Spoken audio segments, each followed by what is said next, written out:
Hello, everyone. Welcome. Thanks for joining us today. We are so excited to have you on for our final session of our dementia education series. Today's topic is understanding and responding to dementia-related behaviors. It's the 6th in our session here. We were just talking about hard to believe that it is the end of this series, but here we are. So my name is Kim Brackey, and I am the Regional Sales and Public Relations Director. I'm based out of sunny and hot Pierce, South Dakota. Travel around a little bit. I've got some other awesome people on with me today too. I will let them introduce themselves as well.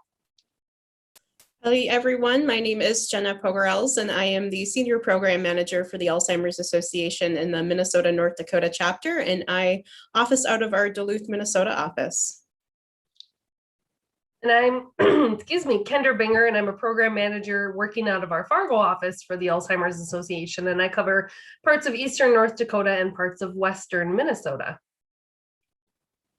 I am Jan Belanis, and I took care of my husband for 9 years, and I now live in Bismarck, North Dakota. Thank you all for being on today. I'm excited to jump in and dive into this conversation. Before we get started, thank you to those joining us on Zoom. And we know we have some people maybe watching from YouTube or Facebook Live. We have a Q&A section at the bottom of Zoom. So if you have any questions that you want to ask us as we're discussing things today, please post them in the Q&A section. If you are on Facebook Live, you can also post your comments or questions there, and we'll be monitoring those. If you're watching this after the fact, because this is recorded, I apologize that you won't be able to ask your questions live. I would always encourage people to call the Alzheimer's 24-hour helpline, though, if there is a question you have that we don't address today. And that helpline is 800-272-3900. You'll hear us say it again later. You'll see it on the screen. We've talked about it before in every other session. So just a reminder of that in case we don't address your question today or you're watching this when it's recorded. Okay, so diving in today, we're going to talk a little bit about behaviors. They're a powerful form of communication. I think often behaviors are given a really negative connotation when we all have behaviors as humans, and we all have behaviors, whether they're good or bad. So it isn't necessarily talking about everything being negative behaviors. It's just a primary way to talk about how people communicate their needs. As their language is lost, we're going to dive into that a little bit today. And we're going to identify some common behavior triggers and learn some strategies to intervene, especially as maybe the disease progresses, that how you communicate and understand those behaviors is going to look a little different from the early to the later stages. So I'm going to turn it over to Jenna to just get started. And again, thank you for joining us today, to everyone that's on. And please post your questions on here and we'll do our best to answer them. Thanks. Great, thank you, Kim. And I'm going to start sharing my screen. Hopefully you all see that. Again, as Kim mentioned, this is hard to believe our last in our series, and we're very excited. And thanks to all of you who have joined us throughout the series, or if you're new today, welcome, thank you, and know that you will be able to see the others, as Kim mentioned, that were posted. So thank you for joining us, and we're really excited. Kendra and I are excited to be here, and really excited that Jan joined us because she's going to bring a lot of great live skills to it and stories. And so please, as we go through this session today, share those questions, ask those questions. We really encourage people to join in as we're going through this. So if you remember from last time, and I'm gonna, here we go. Kim kind of went through everything, but again, we're just going to go through some of those triggers for behaviors. As we just remembered last time with Scott, we were talking about communication, and Scott did a wonderful job of sharing how communication changes, what changes happen during those stages, those early, if you remember, middle and late stages that kind of change. And we heard from a caregiver too, who was sharing how to recognize those changes, but also how to approach communication throughout. And so this will be really important again today, because behavior is a form of communication. So when we talk about behavior, we're really saying communication. And this is just a new way for folks with dementia to get their needs met. And so as we go through things today, I encourage you all to put on your detective hats and think about your own situations, because that's what you're going to end up becoming, as kind of detectives, to figuring out the whys and the hows and the whens and all the patterns that we're seeing from people as they're trying to get their needs met. So we're going to explain the process. We've got a 4-step process that Kendra and I will kind of go through, and we're going to invite Jan into the conversation and share how it worked in her household, and maybe she'll give you some great ideas to try in your household. And then we're also going to just really talk about some of those common dementia-related behaviors. So those things that we see, like anger and aggression, that can come out, and some of those things that are really hard for some of our caregivers to get through. So as I mentioned, please keep asking questions and sharing those with us. So we're really going to start, and we've heard this word trigger, we've heard things that could happen, and we're really going to start with what these triggers could be. So behavioral changes happen because something's going on for that person, and they need to communicate that.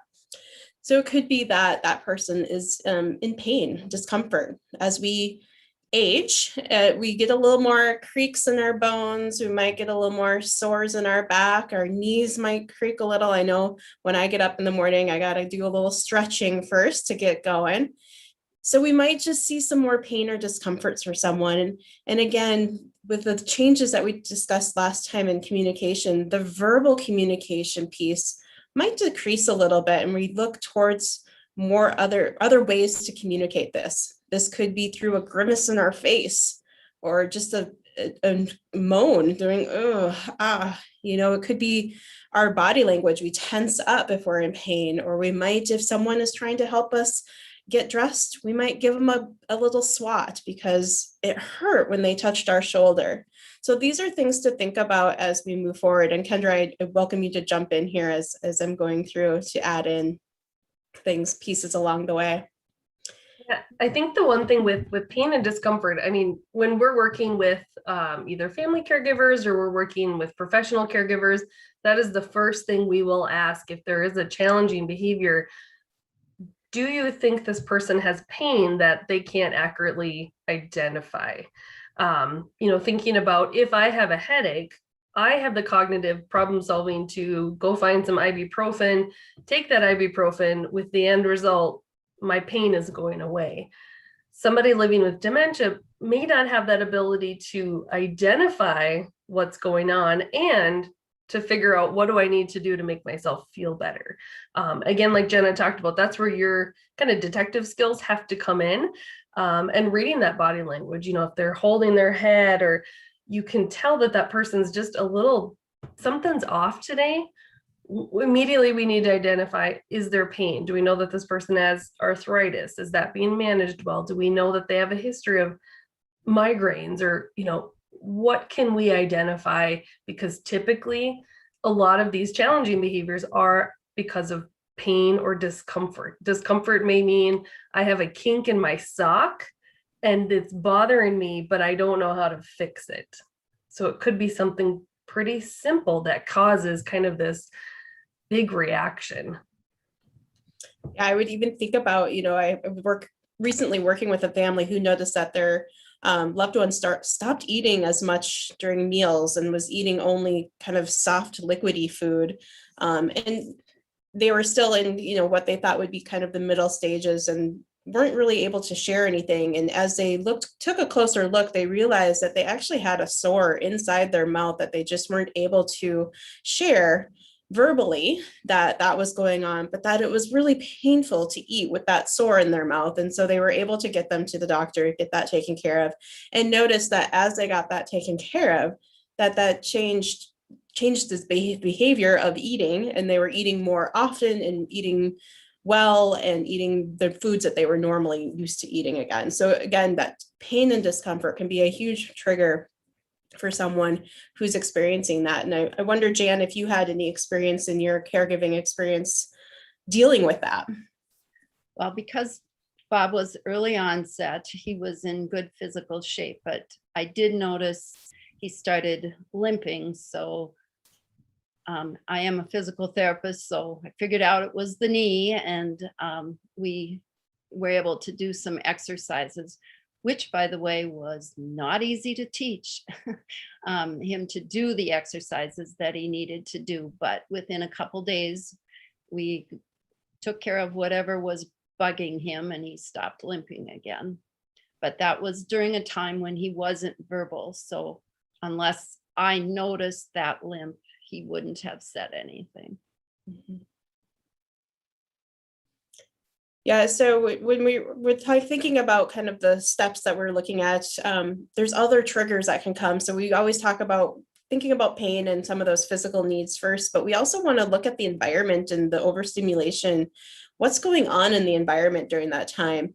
And is it too busy? Are we having a lot of activities? Are there a ton of people around? Are we at a large family gathering and there's just a lot of noise and maybe kids running around or animals or dogs barking?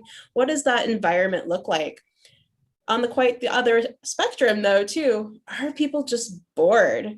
I work with a lot of families who say, oh, they're just fine sitting, they just want to sit in their chair all day and watch TV. And that may be if that was something that they enjoyed doing prior to dementia, that may be something they do want to do.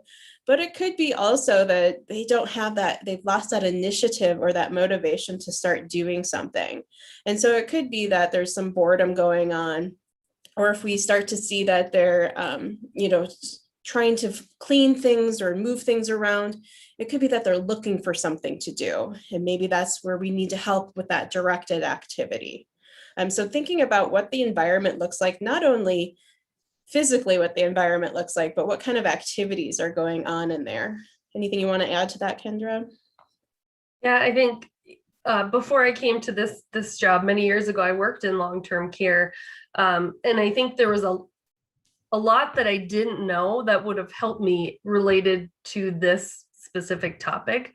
So thinking about, if things were really busy and kind of chaotic, as sometimes they are, we would see certain residents you could see the anxiety level just kind of getting higher and higher. And eventually those residents, because of the environment was so overstimulating, they'd be at the elevator wanting to get out, they'd be trying to call home.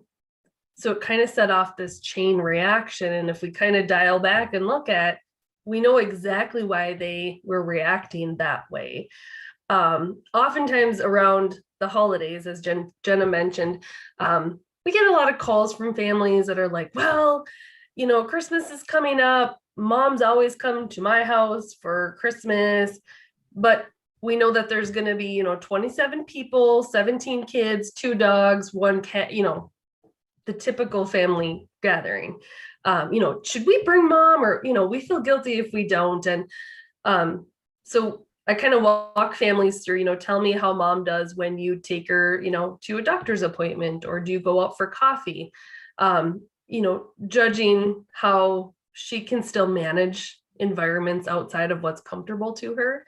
And if the answer is no, we don't even feel comfortable taking her out for coffee anymore, then we recognize that environment is going to be far too stimulating for her. And we need to think about a different way to celebrate, because we don't want to put her in a situation where she's going to be very uncomfortable and not thrive. And that I think you bring a good point up, Kendra, because I think that's where people often want to fit their loved one with Alzheimer's or dementia back into the traditional setting of what a holiday, a birthday, a gathering looks like. But I think people need to be creative as the disease progresses to set their loved one up for success versus have this huge event and then be super frustrated that mom didn't want to be there or mom didn't recognize. And thinking about, it can be overwhelming. Mom might know all these people or recognize that she knows and loves them, but she might not be able to place who's who anymore. That can be embarrassing. I mean, there's so many different factors that I think can come up. Do you guys have any suggestions for families? Because that's a question I've gotten a lot. We haven't had anyone ask that right now, but that's a question I've seen happen a lot where people say, how do I do a birthday party for mom? If we have 7 kids and they each have 84 grandchildren, like, how do we get everybody together when there's this many people? Do you guys have any suggestions for that?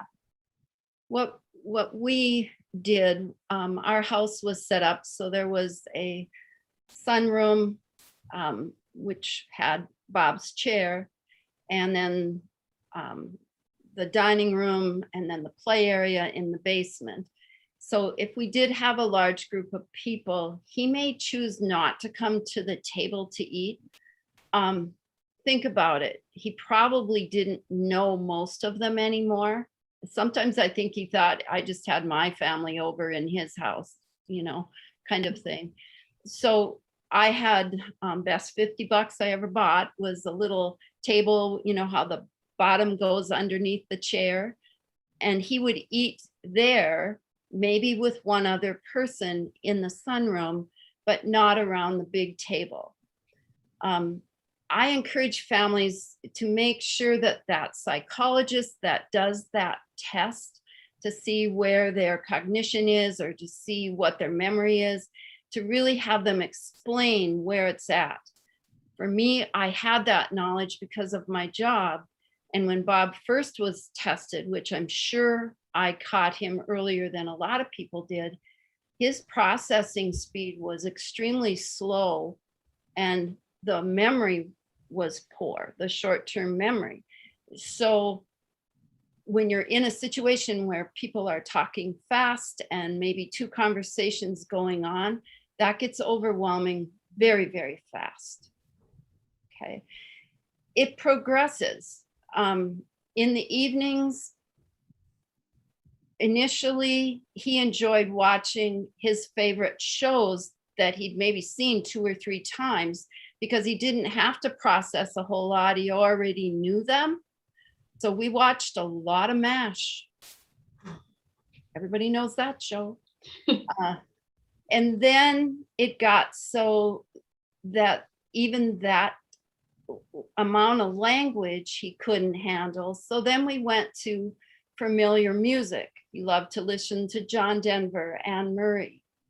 But then even music with words became too much, and we backed off to only piano instrumental when he needed a calm moment.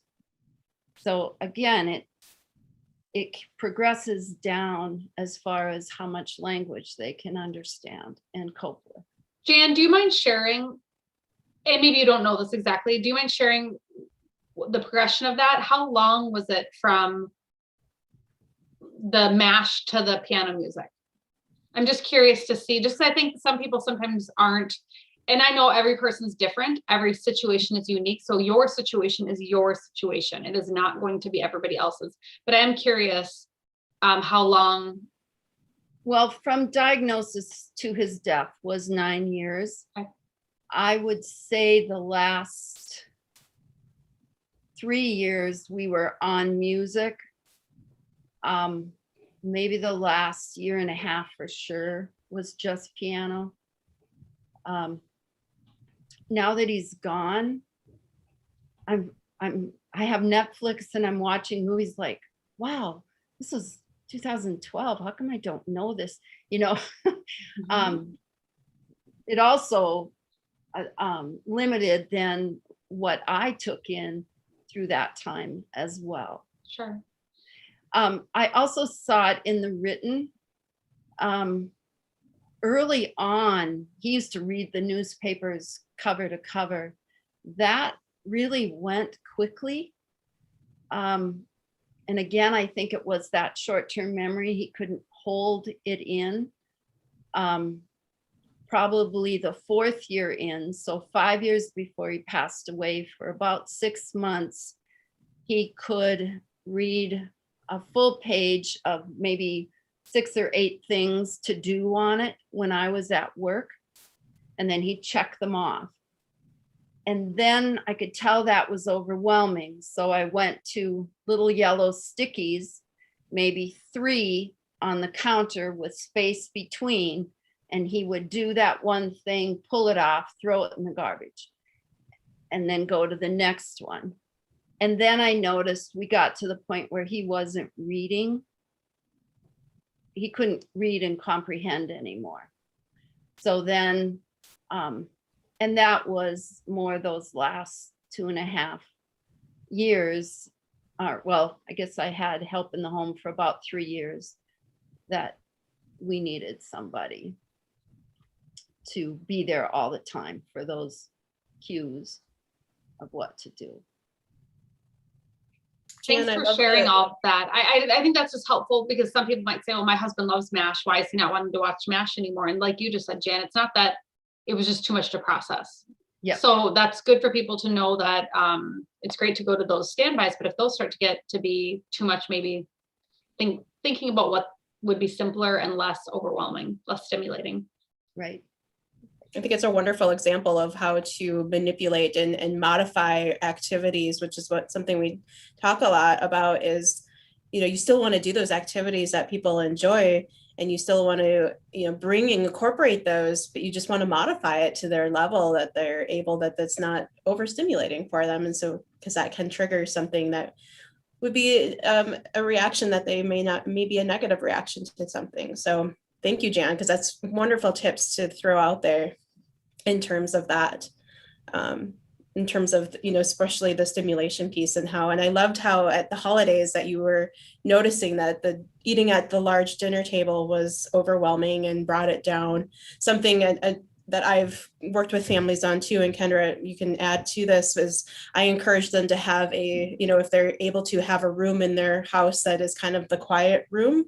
And then, if they notice that individual is getting a little anxious, that someone that they know and trust and that one person kind of brings them in there and has a one-on-one conversation with them, or maybe there is that piano music going in that room for them, or whatever that is for them, or maybe there's something else that is of pleasure for that person or that's calming for that person in that room, but just gives them the break from that overstimulation. Traditions can be really hard to change. And so to modify traditions in a way, instead of having a big Christmas dinner, maybe it's a Christmas brunch and people come a few people at a time to the house, 1 or 2, 3 people at a time. And it's staggered versus having everyone all at once. There's lots of different things that can be done, and it does what makes sense for families. We do have a question that was asked. That's a really good question. Kathy had said, funny you should mention MASH. I watched that and the Three Stooges a lot with my husband in Arizona. He's in a nursing home. My question is, what more can I do in my 2-hour visit each day to make him feel good? What a great question. And I feel like that's one that people ask often because they want to make the most of their time when they're seeing their loved ones, but they're not sure how to connect and add value to their loved one's day when they're not enjoying the same thing. So Jan, Jenna, Kendra, do any of the 3 of you guys have any thoughts on this? Maybe we'll start with you, Jan. The one thing that continued right up to the last month of Bob's life was his enjoyment of a ride. I don't know if they almost feel it's their way of getting away from the disease. We used to drive out to the game preserve. There was a auto tour line, that would, you'd drive 15 miles an hour through, maybe you'd see buffalo, maybe you'd see elk. He used to really, really enjoy those kind of things. So if they're still able to go in and out of the facility, and I've seen that I'm on a online caregiver support group. I saw that as a trend. A lot of people liked to go for rides. So I think the last month of Bob's life, I had he was in a facility for the last 40 days of his life. Probably the most enjoyable moment in those 40 days was the evening that I was able to sit next to him and just hold his hand. And he looked at me with the sweetest smile ever. And I took it as, oh, he still loves me. I'm pretty sure it's like, who in the heck is this lady? But whatever. we can use that. And he was able to stand up that night and just sway to the music. Music was a calming, good thing for him. Not that we went dancing a lot in our married life, but it was something that we could do that he seemed to really enjoy in that last month. Thank you, Jan. Kendra, I think you had unmuted to share something too. Yeah, Jan, I love your answer. And I think that we underappreciate just the power of our presence, especially in the later stages. Like I think get so caught up in like, we have to have this like engaged moment, but just like you had said, sitting next to Bob, holding his hand, maybe you're still watching MASH, but you're connected. And sometimes that's enough. The response is going to change as the disease progresses. And sometimes it's just sitting outside for a few minutes. Even if no words are exchanged, we can connect in different ways, whether it be through touch or maybe you're reading the newspaper to them or you're reading something to them. We can connect in different ways, and it may seem kind of small to us, but to them it might be pretty significant. So I encourage people to just dial back and think smaller. Maybe it's a blizzard, maybe it's having that ice cream. It doesn't have to be a large production. It can be a very small interaction. Yeah, and I would echo that. And one thing I know we didn't touch too much on last time in the communication class, but really important, as Kendra just mentioned, to really focus on the senses when we're interacting. And one of my favorite stories that a family shared with me is that a gentleman that he was now in an assisted living in a memory care unit, and his family knew that his favorite thing in the world was to mow the lawn every summer. He loved the smell of fresh cut grass. He just loved mowing the lawn. So we all know those guys who like to be out there outside. And so his family, it was a suggestion of the facility, actually would bring in on a weekly basis fresh cut grass in a baggie.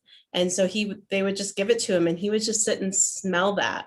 And it was amazing to see. I was there one time when they gave that to him, they took a picture, and you just saw his eyes kind of light up and he perked up just at that smell of fresh cut grass. So it's amazing what we can do through our senses and not having to have verbal connection with someone, but there's so many different ways. I think about my grandfather in his later stages of his disease process and the power of music. And at one point, I think we were there and he had fallen asleep and he was kind of agitated and he was moving around and kind of striking out at times, probably because of pain, but he was agitated one time, and the music therapist came in and started to just play his guitar softly and turned to my grandmother and said, what was his favorite song? And it was How Great Thou Art. And so he just started to sing that. And all of a sudden you just saw this calmness kind of go over him, and you saw the tapping of the foot start. And, when he got to the last part of that song, you just see my grandfather open his eyes and kind of light up and just start laughing. And we hadn't seen him laugh in quite some time. So it was just a really great experience that, it doesn't have to be these big, like Kendra mentioned, ideas, and it can be something very small, and it can be something they enjoyed that we just bring back to them. I've had families who were avid deer hunters, and they've brought in deer magazines and pictures, and avid gardeners who they just start looking through seed catalogs, and that was something important to them. So thinking about what was important in this question, what was important to your husband? What did he do for a living? What were his values?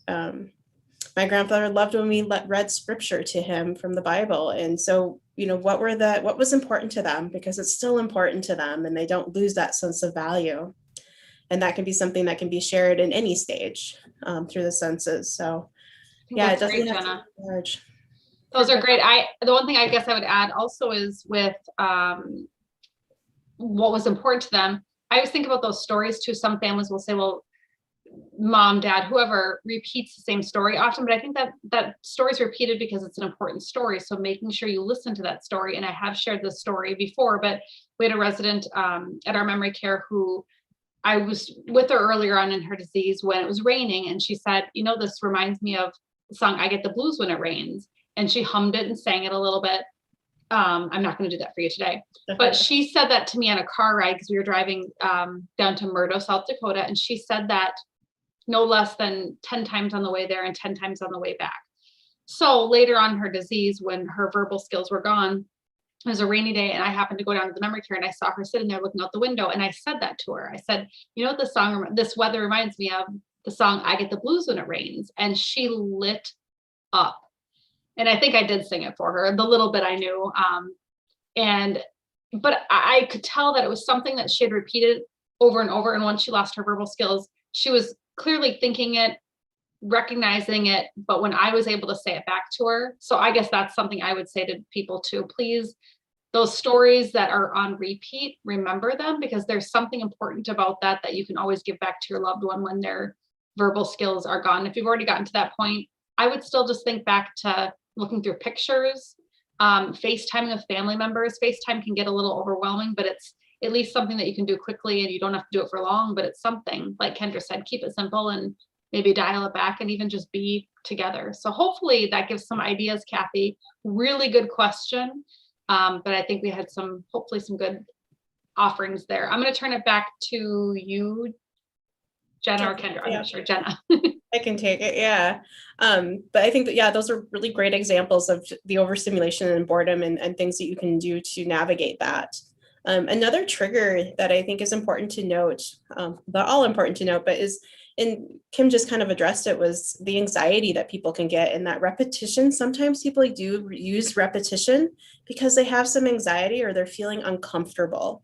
So that, again, if you see someone coming up to you quite often and they're asking you, what time is lunch?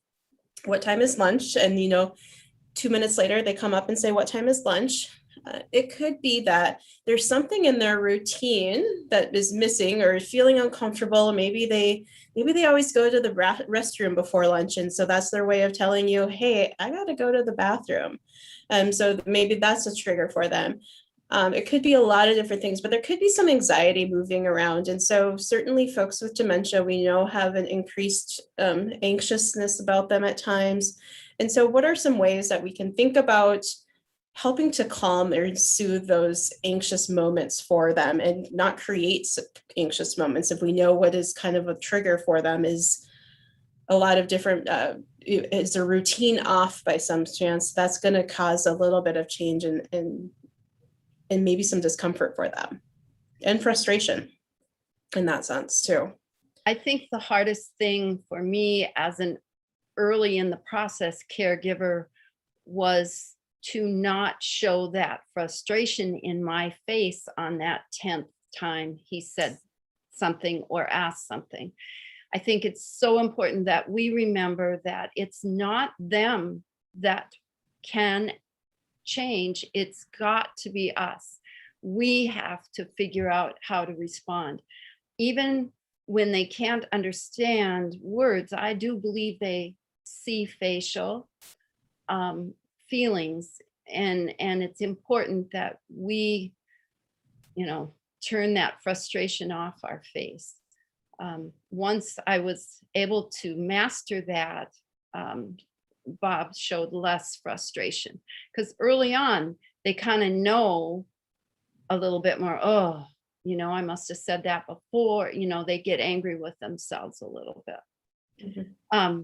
We went through stages where Bob seemed to be worried about finances. He ran his own business of apartments, and he always did the finances. And I figured out one night that he needed to know that financially we were okay.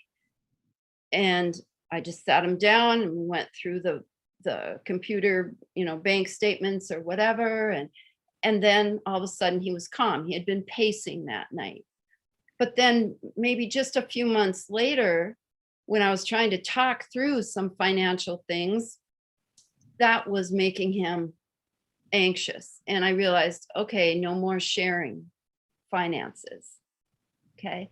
So it's that constant changing and figuring out where they are and what they need all the time. I'm going to just jump in. Kathy had just responded with thank you. My husband has Alzheimer's. For 8 years, I bring him an ice cream bar every night to make him smile. I dance silly in front of him. I have family pictures all over his walls. We talk about, as well as pictures of the airplanes we used to fly. We hug and smooch a lot. It's good to know that this is good for him. Thank you. So I thought that was just worth mentioning right now, that I think some of what you guys said were good things. We have another question, so that this ties right in right now to what Jan's saying, is what's the best way to learn to overcome the outward appearance of the frustration we may have? So controlling that frustration, Jan, I think if you can, probably nobody better on here to answer than you, if you've walked that walk.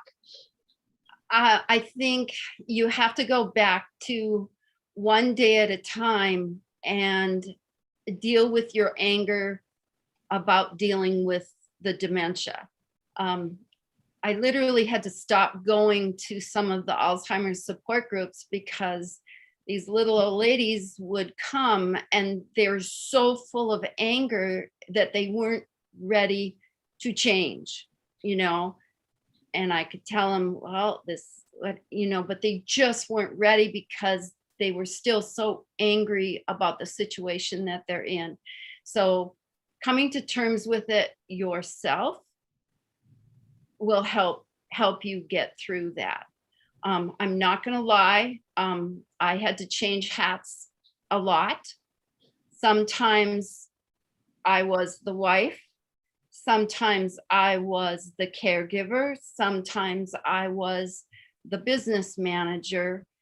It's what he needed at that time. It's hard work to be one step ahead.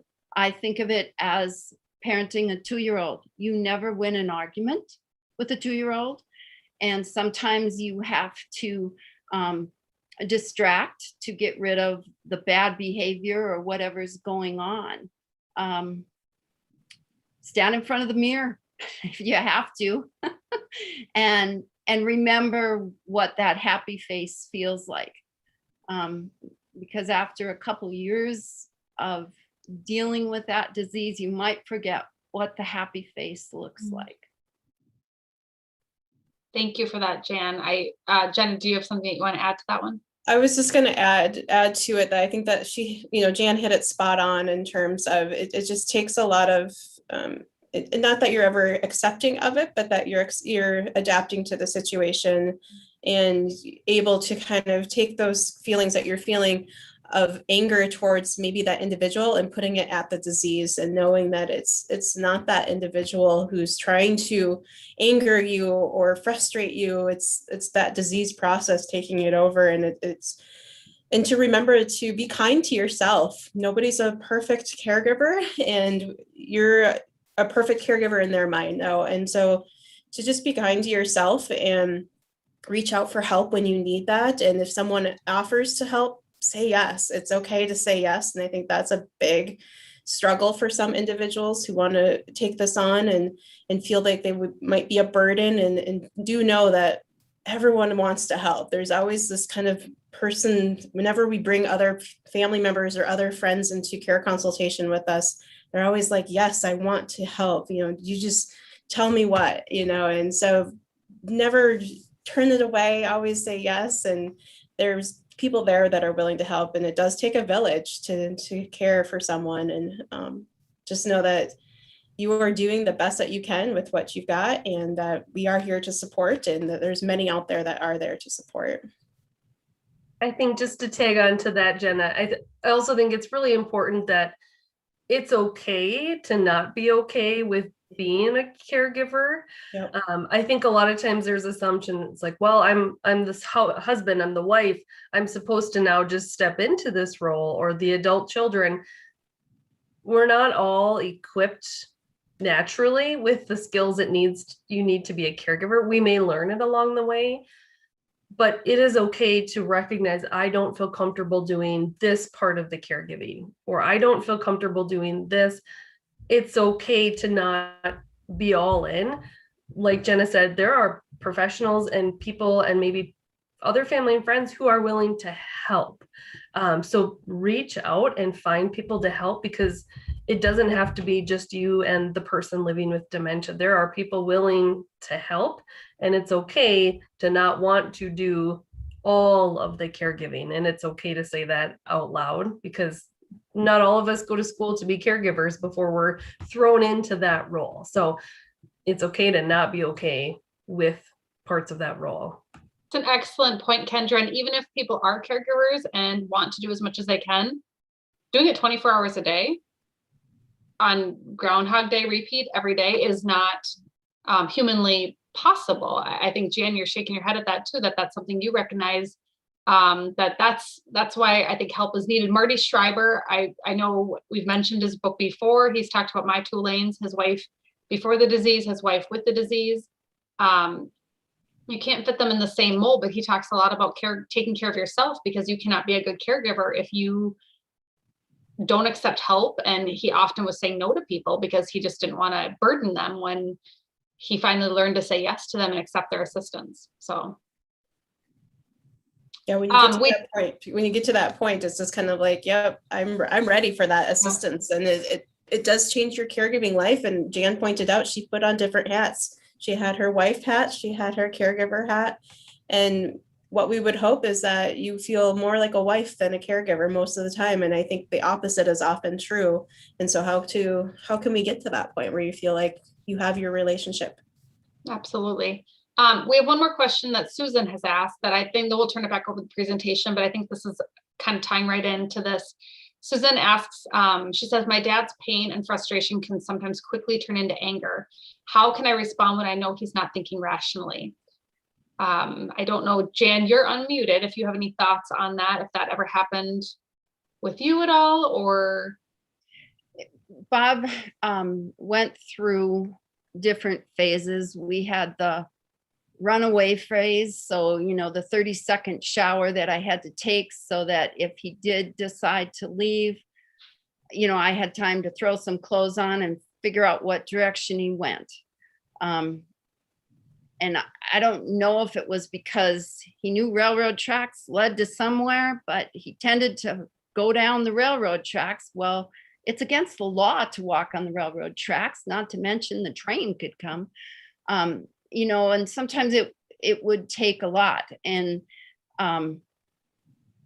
he had never been a violent man. And luckily he didn't turn into that, but he had this thing where he would grab my arms and try to shake some sense into me, basically, and I would just become limp and let him do that. And, finally I could redirect him the other way. But towards the end, I'll be honest, we were losing home caregivers because they were afraid of him. He was 6'1", 240 pounds, and still very strong. And so my little old ladies, there's a lot of little old ladies on the list of caregivers, were getting fearful of him. And so he never had hit anybody. But just to give you an example of how what we think is happening is not what's in their mind. And this story was told to me from the financial officer at the facility I put him in. They called him because the gals couldn't get Bob redirected. And Bob turned around and started running. So this financial officer started running down the hall away from him because he was scared too. He was about 5'11" and not very big. And they got down to the end and Bob's laughing and he goes, "Good race." It's like, so he thought he was going to get beat up, but Bob was just racing. So I don't know. It's just a story. It makes me smile because I can see him laughing, and because he was a jokester, and all of a sudden that came out.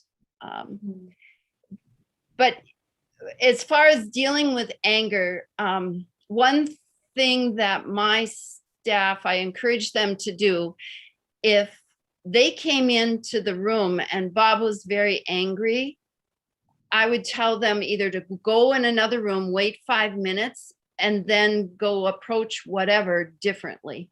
Remember, their memory is super duper short. So he may not remember why he was angry when they go back in 5 minutes. There were longer times where he would stay angry for longer times. One caregiver would lock herself in the bathroom, during those times, until he would calm down.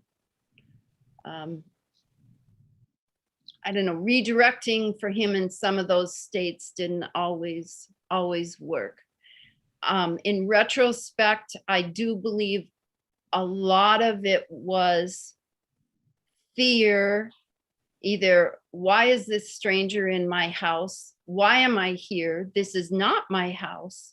He didn't remember where he was living as being his house. I could defer a lot of anger by looking at him, knowing what role I was to play when I would come home from work. So I had one caregiver that would tell me that Bob would talk about Jan and what a wonderful woman she was and couldn't wait for me to get home. And then he'd hear the garage door, he'd come to the door, open the door and see me and have this total disappointed look on his face. I didn't look like the 20-year-old he married. And he couldn't see us as the same person. So if that day I would have came up to him, gave him a hug and a kiss, we could have had a problem. So I became a different person that day. I think, Jan, you walk us through it beautifully because it's different every day. I think we can talk about redirecting, but sometimes that doesn't work. So Kendra, it looks like you might have something to add as well. Yeah, I think just to add on to that, if you know that there is a source of constant pain, it's really important to look at managing that pain first. When we think about PRNs or medications to be given as needed, again, if people living with dementia can't identify I hurt until it gets so bad, we're at a point where medication probably isn't going to be helpful. So we need to look at, would the quality of life for this person be better if 4 times a day we manage pain with whatever medication it is? That's something to look at first and foremost. And then, Jan, like you've really alluded to, is you have to respond to the feeling behind the behavior. I can see that you're really upset right now. What can I do to help? Who can I call? What can I do? Should we take a walk around the block and look? That can sometimes help de-escalate, sometimes not, sometimes it might work. But I think we have to always look at environmental changes in our reactions first, before we look at kind of other things as well.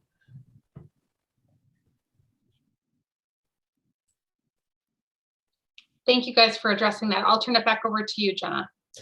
Yeah, and I'm noticing the time, so I just want to make sure we get to our next screen here. But the other triggers that are on here, probably very familiar to people, that if you've gone into a new setting with someone, gone into a restaurant or a store or even the doctor's office that they may have been in before, that can cause some triggers that they may become a little bit more anxious or uncertain about that situation. And then complicated tasks is something we talked a little bit about last week in the communication class, is if we're expecting too much of them, and maybe it's something that they're struggling with, especially if they're having challenges with planning and organizing. And I talked with a family the other day who said, I asked mom to have her grocery list ready for me, so when I go grocery shopping, I have everything that she needs.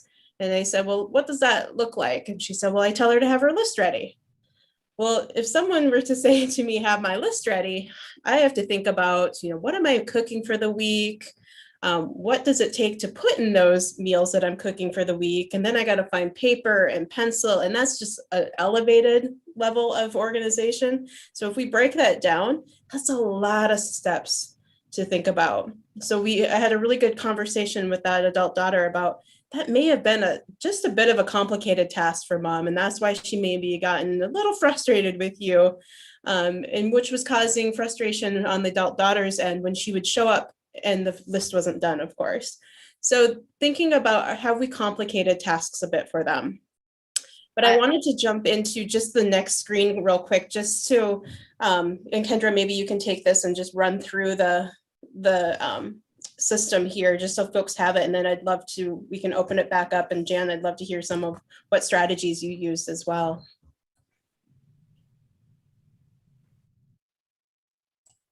We've kind of alluded to this as we've talked about kind of those different triggers, but understanding and addressing the behavior really starts with at ground zero, figuring out what that trigger is. What's the reason this is happening? Like Kim said at the very beginning, we all have behaviors all day, every day. We don't call them behaviors, and we have the ability to problem solve. So if I'm hot, I take off a layer. If I'm cold, I put a layer on. If I have a headache, I find aspirin, and so forth. So step number one in thinking about how am I going to address this challenging behavior is detecting and connecting. What's that trigger? What's going on? What could be causing it? Is it this environment is far too overstimulating? Is it pain? Is it that, like Jan, you've talked about, I am not the wife right now. I am caregiver. What's causing that? Addressing physical needs first, like we've talked about over and over. Pain. Is this caused by pain that maybe they can't identify? Do we know that they have some source of ongoing pain, chronic pain? Maybe it's due to arthritis or a bad shoulder, bad knee, whatever it might be. We have to look at that first and address that first. Also addressing that emotional need. A lot of challenging behaviors sometimes happen simply because that person is lonely. I'm sad. I'm worried.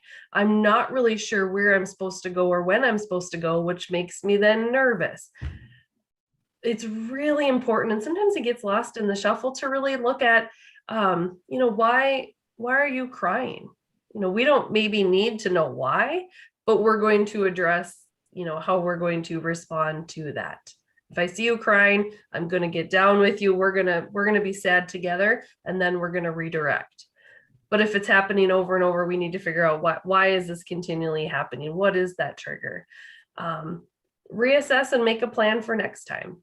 Often there may be predictable patterns for a while. And like Jan said, that's going to change down the road. So we need to constantly be adapting, because that person with dementia, they can't adapt anymore. We need to be the ones constantly pivoting. So if there are other family members, friends, caregivers working with that individual, we need to constantly communicate and say, hey, this has been happening. This is what I did today. I think I figured out why it's happening. This is what I did, and this was the outcome. We have to plan and share that plan with others, so we can work together as a team to provide the best quality of life for that person, whether it be at home or in a care facility. We need to plan and make sure everybody knows this worked, or don't do this ever again. This did not work. We need to find a new plan. And I think, Jan, you've given such great examples of how you were constantly adapting and learning and taking one step back, and then, okay, now we're going to do this. I think that's so important. And like you said, a lot of people never figure that out, or never allow themselves to be flexible enough to, kind of ride those waves. Right. I'll give you an example. I think all people need to be needed. I see that in my totally with it 87-year-old mother. She has to take care of my brother's cats on the weekends when they go to the lake. I mean, she'll complain about it, but she lives for it. I've been there when she does it. She talks to the cats, the whole thing. But all people, I think, innately like to be needed. So I tried to involve Bob in the daily tasks. Now just think about emptying the dishwasher. I started with empty the dishwasher. He knew to open the cupboards where the plates and the bowls go and open the silverware drawer where the silverware goes. And then I had to say, open the dishwasher or empty the dishwasher, but I had to open the dishwasher and the cupboard. Okay. And then he could find the silverware. And then we got to the point where I had to take the silverware. All he could do was the silverware. And I took the silverware tray out of the dishwasher, put it on the counter, open the silverware drawer, and he could sort it. And then we got to the point where I would do that and the silverware just ended up in the silverware. But I could say, thank you for helping me. He got that positive, reinforcement.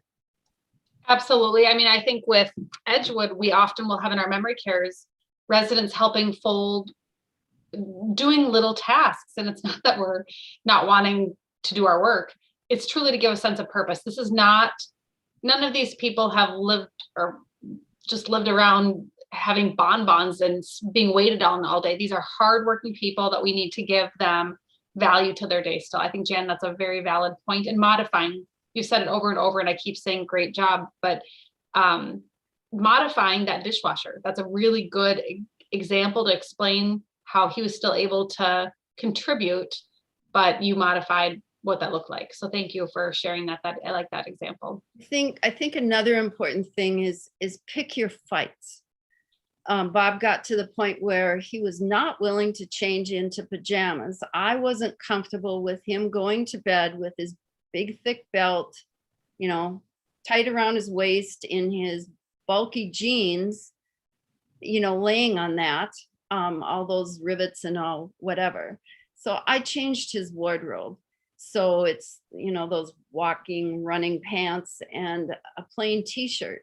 And if he wouldn't change into his pajamas at night, I don't care. I'm over that. So I think that's important too, is just to pick your fights. Absolutely.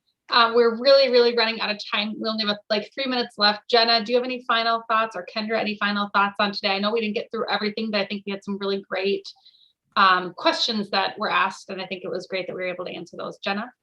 Yeah, I was just going to add that this is where we wanted to land on our slides. So this is a perfect timing, and to know that this is just one strategy, and that every day is going to be a little different, as Jan has shared, and know that we are there. So call our helpline, get into a support group if you want other ideas. I think Jan could probably write a book of tips and strategies of what she did, and things to other useful things. And so please just reach out to us if you need any additional tips and strategies and support as you're going through this journey. Kendra? Yeah, I think also, again, with calling us, but if your loved one is living in maybe even a care facility, or if you have caregivers coming into the home, it's so important that you communicate with the team around you. This is what Bob likes to do. He liked this, or he did not like this. And Kim, you can probably validate this, especially when they're new. If they move into a community and nobody knows who this person is, your input is so important to say, hey, this is what I've been doing at home and this works, or this is how I do this. This is how the best response. This is the kind of ice cream he likes. He does not like this. It seems kind of insignificant. That is really important information to pass on anybody else who's helping you in that caregiving, even if it's writing the top 10 things you need to know about, Bob, or what you need to know. Keep that in mind too, as you assemble your team and move forward in this disease. We also Absolutely. kept a notebook that every person, nobody wanted to work 8 hours, so there'd be different people through the day. So we all would write, and I would be sure and write, if he didn't sleep well at night, I wanted them to know that that's probably why he's going to be grouchy. If he falls asleep in the chair, let it happen, that really helped us stay on the same page. Absolutely. Thank you all, Jan, Jenna, Kendra, for being on today. I know we're kind of pretty much running out of time, but I appreciate your final thoughts on this. Addressing a topic that can be very difficult to think about and discuss, especially when it seems like this is something people don't always want to share. So I appreciate the questions that were asked today. Thank you all so much. And this is the end of this series, which is kind of strange that we've done 6 of these now and we're done. These will all be available on YouTube though, on the Edgewood channel. So if you have missed, maybe you're only joining us for the 5th and 6th session, you want to go back to 1, 2, 3, and 4, they will be available until the end of October 2021. So they're not going to be on there that long, but they'll be available for the next 3 months. So if you have a family member, a loved one, a sibling, somebody that you feel like would really benefit from watching this session, they will be available that you can watch later on. So thank you again, Jan, Jenna, and Kendra. Appreciate everybody that was on with us today. And we hope we will have more educational offerings coming up again soon. So we will keep you posted on those, on what we're doing and when. So thanks for joining us. Appreciate it. Have a great rest of your day. Thank you. Thank you. Thank you.